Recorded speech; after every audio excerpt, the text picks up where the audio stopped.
The small town of Pine Valley hadn't seen much change in the last 20 years, except for the way people looked at their sheriff.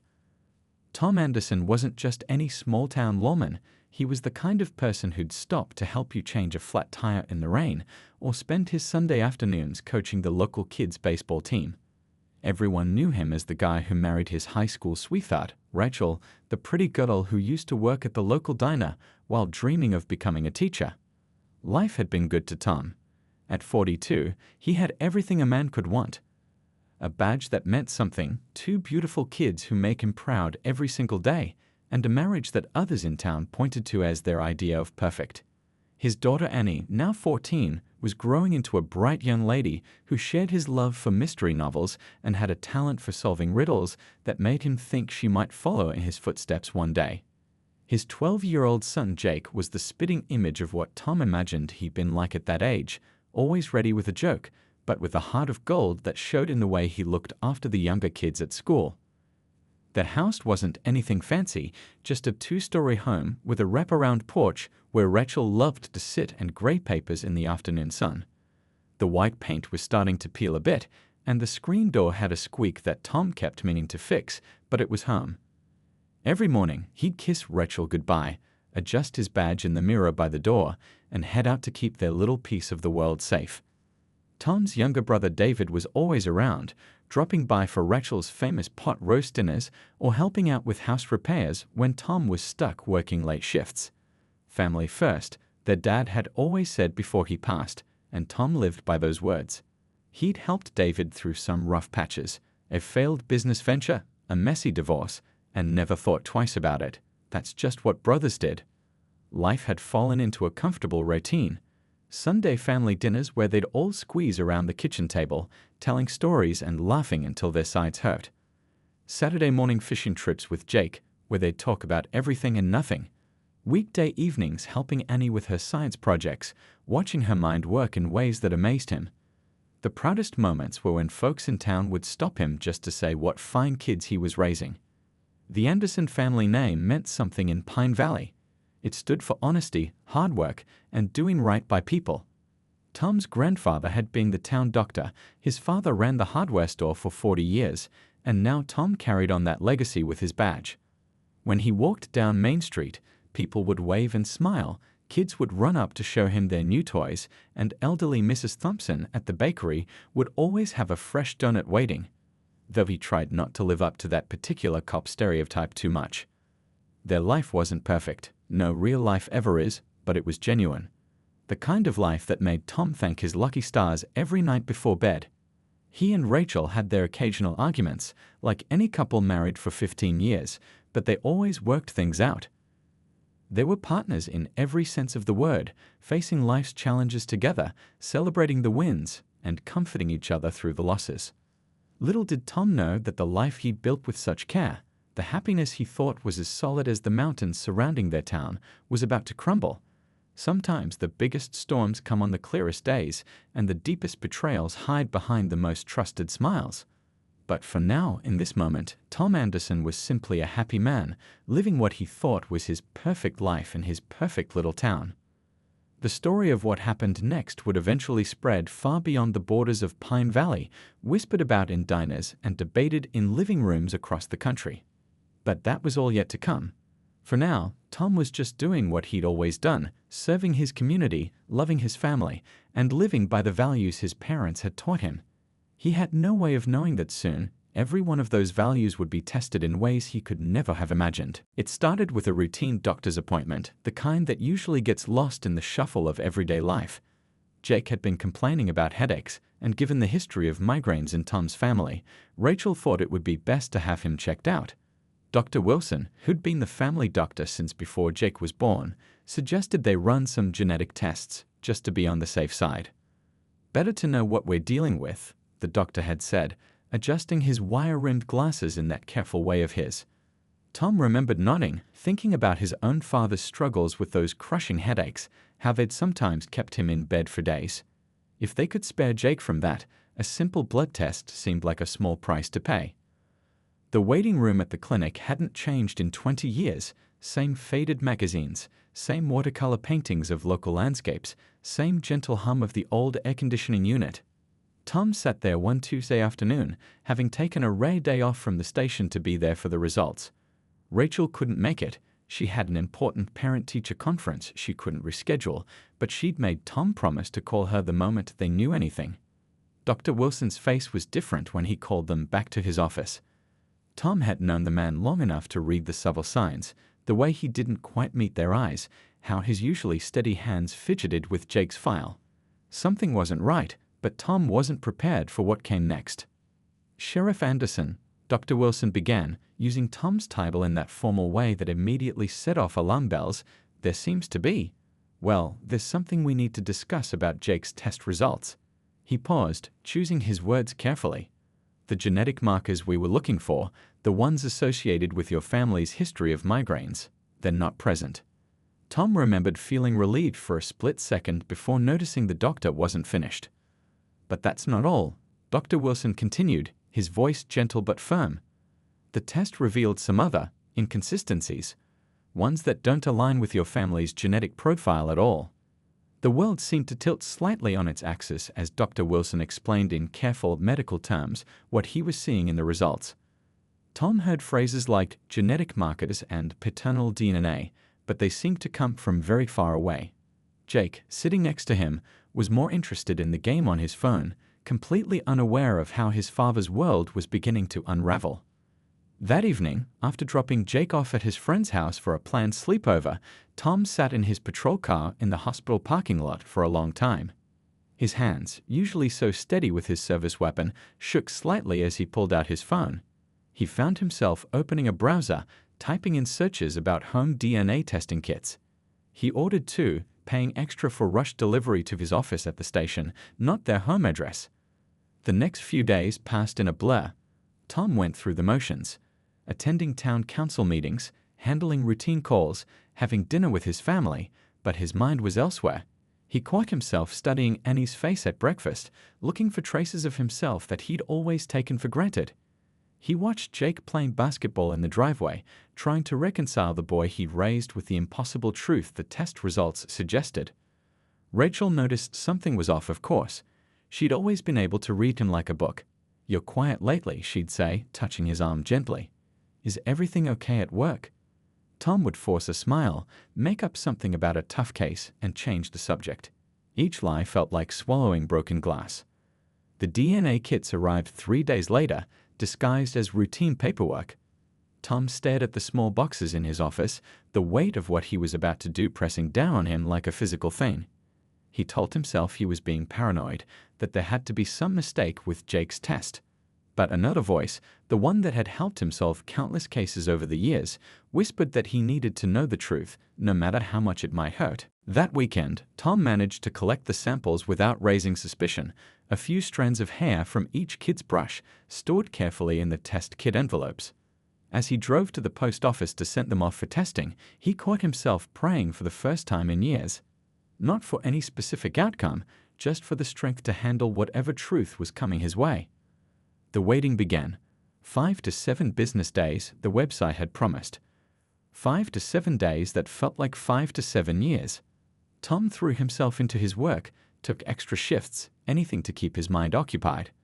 But at night, lying awake next to Rachel's sleeping form, the questions would come rushing back, along with the fear he'd never known before, not in firefights, not in standoffs, not in any of the dangerous situations his job had put him in. What he didn't know then was that these quiet moments of doubt and fear were just the beginning. The truth, when it finally came, would be far more devastating than anything he could have imagined in those sleepless nights. And it would set in motion a chain of events that would change not just his life, but the lives of everyone he loved forever. The envelope sat unopened on Tom's desk for nearly 2 hours after it arrived. His coffee went cold beside it while he handled routine paperwork, answered calls, did anything to delay the moment. But finally, alone in his office with the blinds drawn, he opened it. The world he knew ended in the time it took to read 3 pages of test results. Neither of them, not Annie, not Jake. The scientific terms and percentages blurred together, but the conclusion was crystal clear. He wasn't their biological father. Tom sat there, badge gleaming on his chest, protector of law and order, while his hands trembled holding the papers that proved his whole life was built on a lie. That night, he didn't go home right away. He drove around Pine Valley, past the school where Rachel taught, past the baseball field where he'd coached Jake's teams, past the ice cream shop where he'd taken Annie for daddy-daughter dates since she was tiny enough to need a booster seat. Every memory now had a question mark attached to it. When he finally pulled into his driveway, the house was quiet except for the soft blue glow of the security cameras he'd installed years ago. He put them in to keep his family safe. The irony of that thought wasn't lost on him now. Sitting in his car, he remembered the day he'd set them up, how David had helped him position them just right, suggesting the best angles for coverage. David, his brother. The thought hit him like a physical blow. That night, after everyone was asleep, Tom found himself in his home office, pulling up the security footage from the past few years. He'd never had reason to look at it before. Pine Valley was a safe town, and the cameras were just a precaution. But now, with shaking hands, he began to scroll through the footage. At first, it seemed normal enough. David coming over to help with yard work while Tom was on shift. David dropping by with groceries when Rachel was sick. David fixing the roof, the car, the fence. Always David, always helping, always there. But as Tom watched more, patterns emerged. Times when he was working late shifts. Times when he was at training conferences. Times when David's truck would appear in the driveway and the timestamps would show hours passing before he left. The next day at the station, Tom dove deeper. He pulled phone records, credit card statements, anything he could access legally through his position. The picture they painted made him sick to his stomach. Regular calls between Rachel and David going back years. Small purchases at restaurants when Tom was supposed to be out of town. Movie tickets, gift shops, hotel charges in the next town over. One afternoon, he found himself parked outside the elementary school where Rachel taught, watching her laugh with her colleagues during lunch break. She looked exactly the same as she had yesterday, last week, last year. But everything was different now. He thought about the way she'd sometimes slip away to answer phone calls in another room. How she'd been so supportive of David staying close after his divorce. How she never questioned when David showed up unannounced. The camera footage continued to reveal more with each viewing. Little moments he'd missed. The way Rachel and David would stand just a little too close when they thought no one was watching. The lingering touches when passing dishes at family dinners. The inside jokes he'd always written off as simple familiarity between his wife and brother. Tom started noticing other things too. How Annie had David's way of tilting her head when she was thinking hard about something. How Jake's laugh was eerily similar to his uncle's. Details that had been right in front of him for years, but he'd never put together until now. The weight of it all pressed down on him during quiet moments at work. His deputy, Pete, noticed something was off but knew better than to pry. The other officers gave him space, attributing his mood to stress from a tough case. If they only knew that their sheriff, the man they trusted to solve their problems, couldn't even see what had been happening in his own home. The security footage became his obsession. Every night, after the house was quiet, he'd review more of it. He started making notes, building a timeline like he would for any other case. Except this wasn't just another case. This was his life, his family, his everything. And with each new detail he uncovered, the anger inside him grew, not just at Rachel and David, but at himself for being so blind. What hurt the most weren't the big moments he found on camera. It was the small ones. The casual comfort between them that spoke of years of intimacy. The way they moved around each other in the kitchen, the subtle glances, the comfortable silences. All while he was out protecting the town, they were betraying him in his own home. As the pieces fell into place, Tom realized he was facing a choice that would define the rest of his life. The lawman in him knew what the right thing to do was. The husband in him was drowning in betrayal. And the father in him, well, that part of him didn't know what to think anymore. The truth was out there now, captured in cold, digital clarity, and there was no going back. The only question was, what would he do with it? The weeks that followed felt like walking through quicksand. Tom went through the motions of his daily life while carrying the weight of what he'd discovered. Every morning, he'd put on his uniform, pin his badge to his chest, and head out to uphold the law, all while the evidence of his own family's deception burned a hole in his desk drawer. He started digging deeper, not as a husband anymore, but as the investigator he'd been trained to be. The pieces came together like a puzzle he never wanted to solve. Bank statements showed regular withdrawals from David's account that matched deposits to a savings account Rachel had opened years ago. Coffee shop receipts, movie tickets, and hotel charges in the next town overpainted a picture of a relationship that had been hiding in plain sight for years. The hardest part was pretending everything was normal at home. He'd sit at the dinner table, watching Rachel help Annie with her homework, seeing David's mannerisms in the way she tucked her hair behind her ear. He'd watch Jake play video games, noticing for the first time how his laugh was identical to his uncle's. Every similarity felt like a fresh wound. One Saturday morning, Tom found himself parked outside the hardware store where David worked. He watched his brother help customers, joke with colleagues, live his life as if he hadn't destroyed his own brother's world. Through the store window, Tom could see David's easy smile, the same smile he'd worn at family dinners, at the kids' birthday parties, at every Christmas morning he'd spent in their home. The betrayal went deeper than just the affair. Tom discovered that David had been the one who suggested installing the security cameras in their home, positioning them carefully to miss certain angles. He'd been the one who encouraged Tom to take extra shifts, to attend out-of-town training sessions, always under the guise of being supportive of his brother's career. The evidence trail led him to a small coffee shop in the next town over. The owner recognized both David and Rachel from their regular visits over the years. "Such a lovely couple," she'd said innocently, not knowing she was talking to the husband, the brother, the man who'd been living a lie for 15 years. Tom found letters in a hidden email account, thousands of them, dating back to the early days of his marriage. The messages revealed a relationship that had started just months after his wedding, when David had first offered to help Rachel with house repairs, while Tom worked late shifts. What began as innocent assistance had turned into something that had spanned nearly 2 decades. The financial records told their own story. David had been struggling with his business years ago, and Tom had helped him out, never questioning where the money to pay him back had come from. Now he knew. Rachel had been quietly supporting David with money from her teaching salary, building a secret life while maintaining the facade of their perfect family. One night, Tom found himself reviewing old family photos, seeing them with new eyes. Holiday gatherings, summer barbecues, camping trips, David was in almost every picture, always there, always part of their lives. He noticed things he'd missed before. The way Rachel and David would stand close together in group shots, the look they shared across crowded rooms, the comfortable familiarity that went beyond normal family bonds. The most painful discovery came from Annie's old school records. A medical form from years ago listed a blood type that was impossible given Tom's own. He'd missed it at the time, trusting Rachel to handle the paperwork while he was busy with a major case. Now it was just another piece of evidence in the growing file of betrayal.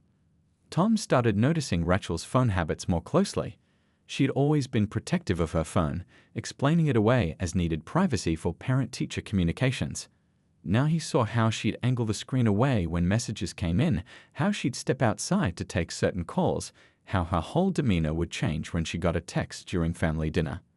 The final piece fell into place when Tom discovered a small storage unit rented in David's name. Inside, he found years of mementos, birthday cards, photos, little gifts, documenting a relationship that had been going on right under his nose. Each item was carefully preserved, as if they were proud of their deception, proud of how they'd fooled everyone in their small town. As Tom sat in his patrol car that evening, watching the sun set over Pine Valley, he felt the last threads of his old life slipping away. The truth wasn't just that his wife had been unfaithful or that his brother had betrayed him. The truth was that his entire life, his marriage, his family, his identity as a father, had been carefully constructed fiction, maintained by the two people he trusted most in the world. The question now wasn't just about confronting them, it was about what kind of man he would be when he did. Would he be the sheriff, sworn to uphold the law? The husband, destroyed by betrayal? The brother, facing the ultimate treachery? Or the father, trying to protect two children who never knew they were part of such a massive deception? As night fell over the town he'd sworn to protect, Tom Anderson realized he was about to find out. The rain started just after sunset, drumming against the windows of Tom's patrol car as he sat outside his house. He'd sent Annie and Jake to stay with their grandmother for the weekend, telling them it was a special treat. Really, he couldn't bear the thought of them being home for what was about to happen. Inside, the lights were on in the kitchen. Through the window, he could see Rachel moving around, probably preparing dinner like any other Friday night. She texted him earlier, asking if he'd be home for the pot roast she was making, his favorite meal. The normalcy of it all made his stomach turn. Tom's hand shook slightly as he pulled the manila envelope from his briefcase. Inside was everything: the DNA test results, the security camera footage, the bank statements, the hotel receipts, photos from the storage unit. 15 years of lies, all documented and organized like any other case file. The walk to his front door felt like the longest of his life. Each step up the porch stairs seemed to echo in the quiet night. The key felt heavy in his hand. For a moment, he almost turned around, almost got back in his car and drove away. But he'd spent his whole life standing up for what was right. He couldn't stop now, even if it meant destroying everything he thought he knew. "You're home early," Rachel called from the kitchen as he stepped inside. The house smelled like pot roast and fresh bread, the same smell that had welcomed him home countless times before. "Dinner's almost ready. How was your day?" Tom stood in the doorway of the kitchen, watching his wife of 15 years move around the space with familiar ease. She looked exactly the same as she had that morning, same blonde hair pulled back in a casual ponytail, same reading glasses perched on top of her head, same silver necklace he'd given her for their 10th anniversary. But everything was different now. "We need to talk," he said, his voice steadier than he felt. Rachel turned, probably hearing something in his tone that made her pause. Her eyes fell to the manila envelope in his hands. "What's that?" she asked, wiping her hands on a dish towel. There was a slight tremor in her voice, as if some part of her already knew. "Sit down," Tom said, pulling out a kitchen chair. "Please." The next few minutes were the hardest of his life. One by one, he laid out the evidence on their kitchen table. The DNA results first, then the security footage stills, the bank statements, the hotel receipts. Rachel's face grew paler with each new piece of evidence, but she didn't speak, didn't try to deny it. 15 years, Tom said finally, his voice barely above a whisper. 15 years of lies, with my own brother. Rachel started, then stopped. Tears were running down her face now, but she made no move to wipe them away. It wasn't supposed to happen like this. "How is it supposed to happen?" Tom asked, fighting to keep his voice level. "Was there a good way for you and David to betray me? To lie to me every day? To let me raise children that—" He couldn't finish the sentence. "They're still your children," Rachel whispered fiercely. "You raised them. You loved them. That's what matters." "What matters is the truth," Tom said, his hands flat on the table to keep them from shaking. "And the truth is that my wife and my brother have been lying to me since the beginning. The truth is that every memory I have, every moment I thought was real, was built on lies." Rachel's shoulders slumped, as if the weight of her secrets was finally too much to bear. "It started so long ago," she said, her voice trembling. "David was always there when you were working late shifts. He listened when I was lonely. He understood when I felt left behind by your career.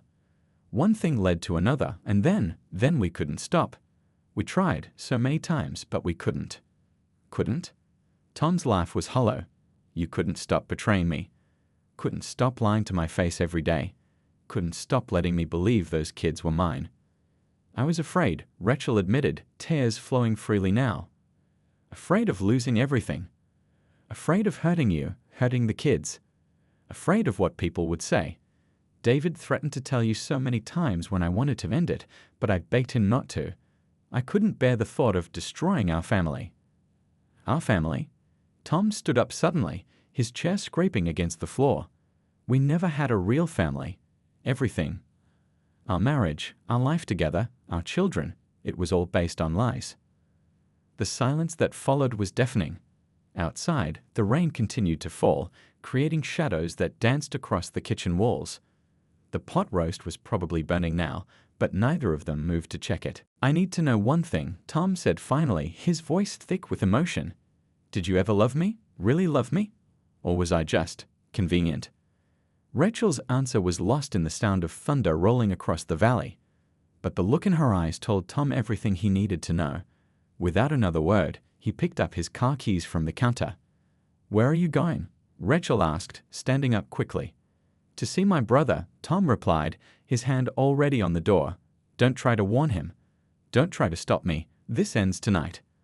As he walked back into the rain, Tom could hear Rachel calling his name, but he didn't turn around. His whole body felt numb, but his mind was surprisingly clear. For the first time in weeks, he knew exactly what he needed to do. The badge on his chest certainly felt very heavy, and the weight of his service weapon at his hip seemed to pull him forward into the stormy night. The drive to David's apartment felt like moving through a dream. Street lights blurred in the rain as Tom's patrol car wound through the quiet streets of Pine Valley. His mind kept replaying moments from the past 15 years, David helping Annie learn to ride a bike, teaching Jake how to throw a baseball, always being there for every important moment. Now he understood why. Tom parked across from the small apartment complex where David had moved after his divorce. Lights spilled from his brother's second-floor window, and David's truck sat in its usual spot.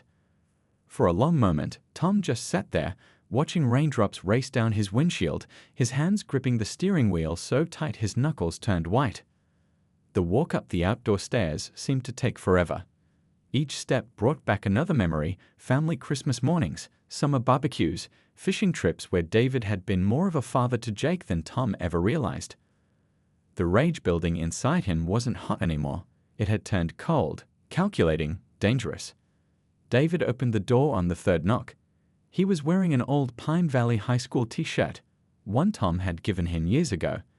The familiar sight made something twist in Tom's chest. "Tom?" David's surprise seemed genuine, but then again, he'd been acting for 15 years. "What are you doing here so late? Is everything okay?" Tom pushed past him into the apartment. The place was neat, organized, so different from the messy brother he'd grown up with. On the wall hung a photo of Annie and Jake at the lake last summer. The sight of it made Tom's blood boil.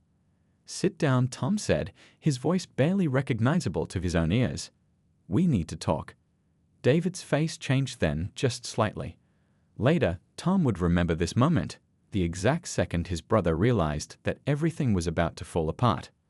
"Look, Tom, whatever this is about," David started, but Tom cut him off. 15 years, Tom said, pulling out the DNA test results. 15 years of lying to my face, coming to my house, eating at my table, playing with my kids, except they're not my kids, aren't they, David? They're yours. The color drained from David's face. He sank into a chair, not denying it, not trying to explain. The silence stretched between them like a chasm. "I trusted you," Tom continued, his voice shaking with emotion. "You were my brother, my best friend. I helped you when your business failed. I was there when your marriage fell apart, and all that time you were destroying my life." "It wasn't like that," David said finally, running a hand through his hair. A nervous gesture Tom had seen 1,000 times before. "We never meant for it to happen. Rachel was lonely, you were always working. Don't you dare try to justify this." Tom's voice was thunder in the small apartment. "Don't you dare try to make this my fault." "What do you want me to say?" David stood up, his own anger finally showing. "That I'm sorry. I am sorry. Sorry you found out. Sorry it hurts you. But I love them, Tom. Rachel, the kids, then my family too." The word family hit Tom like a physical blow. "Family? You want to talk about family? Family doesn't betray each other. Family doesn't lie for 15 years. Family doesn't." "Oh, come on, Tom." David's voice rose to match his brother's. "You were never there. Always working, always putting the badge first. Rachel needed someone who would put her first. The kids needed a father who was actually around." Tom moved before he even realized what he was doing. His fist connected with David's jaw, sending his brother stumbling backward. Pain shot through Tom's hand, but he barely felt it. David touched his split lip, looking at the blood on his fingers with a strange calmness. "Feel better?" he asked, his voice dripping with sarcasm. "Is that what you came here for? To prove you're the big man?" "I came here for the truth," Tom said, his hand throbbing. "All of it. Every detail of how you and Rachel made a fool of me for 15 years. "The truth?" David laughed, but there was no humor in it. "The truth is that Rachel and I love each other. Have for years. The truth is that those kids might have your name, but they're mine. Always have been. The truth is that your perfect little life was a lie, and deep down, you probably knew it all along but were too scared to admit it. Something snapped inside Tom at those words. Years of trust, of brotherhood, of shared memories, all of it shattered in an instant. His service weapon felt impossibly heavy at his hip. The badge on his chest, symbol of law and order, seemed to burn against his skin. David must have seen something change in his brother's eyes because he took a step back. "Tom," he said, his voice different now. "Think about what you're doing. Think about the kids." The kids. Annie's smile. Jake's laugh. Everything he thought was his but never was. The room seemed to spin around him as 15 years of lies and betrayal crashed down like a tidal wave. Thunder rolled outside, and lightning illuminated the room for a split second, freezing the scene like a photograph. Two brothers, once inseparable, now standing on opposite sides of an unbridgeable divide. The choice that Tom would make in the next few moments would change not just their lives, but the lives of everyone in Pine Valley forever. Pine Valley woke up to sirens that night. Red and blue lights painted the walls of David's apartment complex as police cars and ambulances crowded the parking lot. Neighbors stood in their doorways, watching as one of their own, Sheriff Tom Anderson, was led out in handcuffs by his own deputies. The news spread through town like wildfire. By morning, everyone knew. 3 shots had been fired in David's apartment. The betrayal that had festered for 15 years had finally erupted, leaving one brother fighting for his life in the hospital and the other facing the consequences of a moment of devastating rage. Tom didn't resist arrest. He sat quietly in the back of Deputy Pete's patrol car, the same car he'd helped Pete pick out when they upgraded the department's fleet last year. The irony wasn't lost on him. The man who'd spent his life upholding the law had just broken it in the most fundamental way. The next few days became a blur of interrogation rooms and lawyers' offices. Tom refused any attempts at a cover-up, insisting on telling the complete truth. The story that emerged shocked the quiet community to its core. The beloved sheriff, his unfaithful wife, his treacherous brother, and 2 children caught in the middle of a tragedy no one saw coming. Annie and Jake learned the truth through whispers at school and news reports their grandmother couldn't shield them from. The revelation of their true parentage, coupled with the violence between the only fathers they'd ever known, left wounds that would take years to heal. Annie stopped playing softball, the sport Tom had taught her to love. Jake withdrew into himself, no longer the outgoing boy who'd been the light of his father's life. Rachel moved away with the kids, unable to face the judgment of the small town where she'd once been respected as a teacher and the sheriff's wife. She took a job in a school district 3 states away, trying to give her children a fresh start away from the whispers and stares. The last time anyone saw her in Pine Valley was at the courthouse, testifying at Tom's trial with tears streaming down her face. The trial itself became national news. Reporters descended on Pine Valley, turning the quiet town's tragedy into primetime entertainment. They painted Tom as either a vengeful husband or a sympathetic victim, depending on their angle. The truth, as always, was more complicated than any headline could capture. David survived the shooting, but the bullets left him with permanent injuries. He spent months in physical therapy, learning to walk again. When he finally testified at the trial, he looked older than his years, broken not just by the physical wounds, but by the weight of his own actions. His testimony was simple. I deserved his anger, but not like this. We all lost everything that night. The community split into factions. Some understood Tom's actions, seeing them as the natural response to an unthinkable betrayal. Others believed that his position as sheriff meant he should have shown more restraint. The debate raged in diners and living rooms across town, turning neighbors against each other and testing longtime friendships. Pine Valley's reputation as a peaceful small town where everyone knew everyone else became tainted by tragedy. The place where kids once played freely until dark now felt different. Parents held their children closer, wondering what secrets might be hiding behind their neighbors' perfect facades. The sentence came down on a cold autumn morning, 15 years, one for each year of betrayal. As Tom stood to hear his fate, he caught sight of Annie and Jake in the back of the courtroom. They hadn't visited him in jail, hadn't responded to his letters. Seeing them there, clutching each other's hands, he realized that his real punishment wasn't the prison time, it was losing the love of the children he'd raised, regardless of DNA. David moved away after his recovery, unable to face the daily reminders of what his actions had cost everyone.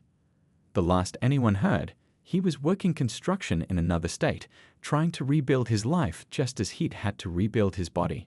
He never contacted Rachel or the kids again, his guilt finally outweighing his love. Years passed and Pine Valley tried to heal. The old sheriff's house stood empty, a silent reminder of the tragedy. Some said they could still see lights in David's old apartment late at night, though no one had lived there since that rainy evening. The story became part of local legend, whispered about in bars and told to newcomers as a warning about the destructive power of secrets.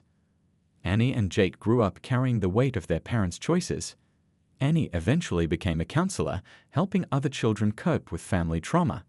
Jake moved to the city, changed his last name, and rarely spoke of his past. They visited their mother on holidays but never returned to Pine Valley. Tom served his time quietly, model prisoner behavior reducing his sentence. When he was released, he didn't return to Pine Valley. Some said he moved to Alaska, starting over where no one knew his story. Others claimed they'd seen him working as a security guard in a nearby city, his old badge and authority just painful memories. The truth about what happened that night in David's apartment died with Tom's silence. He never spoke about those final moments, about what words were exchanged, about what finally pushed him over the edge. That silence became part of his penance, along with the loss of his family, his career, and his place in the community he'd once protected. In the end, Pine Valley learned hard lessons about trust, betrayal, and the thin line between justice and revenge. The story of the sheriff who lost everything became a cautionary tale, reminder that sometimes the biggest threats to happiness aren't strangers or criminals, but the secrets we keep from those we love most.